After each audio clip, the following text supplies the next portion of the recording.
Our reflection is on the gospel reading from the fourth Sunday of Lent, from the Gospel of Luke. You know, as a teacher and a counselor for many years, I have learned that most parents are very protective of their children. Most parents do all they can do to prevent their sons and daughters from making bad decisions. And when they do make bad decisions, those parents will often keep their children from suffering the consequences. The father in today's gospel, the gospel of the prodigal son, was not that kind of parent. While he loved his two sons, he allowed them the freedom to make their own decisions, even bad ones. And he let them suffer the consequences that followed their choices. In the parable, the father was approached by the younger son. The son had decided he had enough of living at home. He was working on the farm. He wanted out. Obeying his father, he wanted nothing more. He wanted to leave home.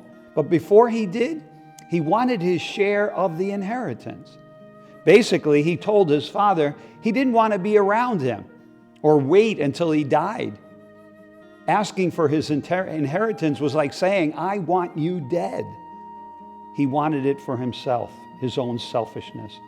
Certainly such a request would have deeply hurt and even embarrassed his father in front of other family members and friends. Amazingly, the father, rather than punishing his son right on the spot, he did as the boy requested. The father, who knew his son probably better than the boy knew himself, realized his son was making a horrible decision, one that would lead to disaster. The son was given his inheritance, as we know. He truly was a prodigal son. He was wasteful, an irresponsible young man, quick to burn all his money. Being penniless and hunger, he ended up taking care of a herd of pigs, a job that any Jew would find utterly repulsive. But the father, who deeply missed his son, he didn't come to his rescue.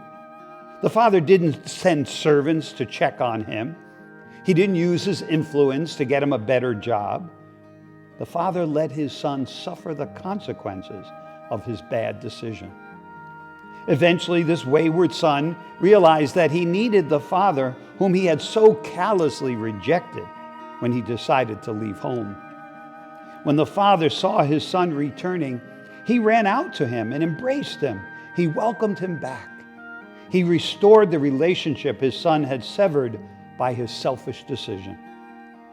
The story of the wayward son and that wise and loving father mirrors humanity's relationship with God. God gave his people, the ones he created, a great freedom to make our own decisions, even bad ones. And unfortunately, from the start, people have decided to leave home and go their own way. They have sinned. God, like the father in our parable, allows his children to suffer the consequences of their bad decisions, not to punish them, but rather to bring them to their senses, to help them realize that turning away from God, that leaving their father's house, only brings them into the pigsty of sin and selfishness. When we sinners realize our need to return home, God the Father embraces us and restores us to himself. We see that in the healing and forgiving ministry of Jesus, a ministry that continues through the church, especially through the sacrament of reconciliation. God allows us to make bad decisions.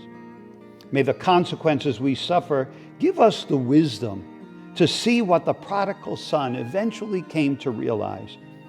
True happiness and peace are only found when we are in the home of the Father. His mercy is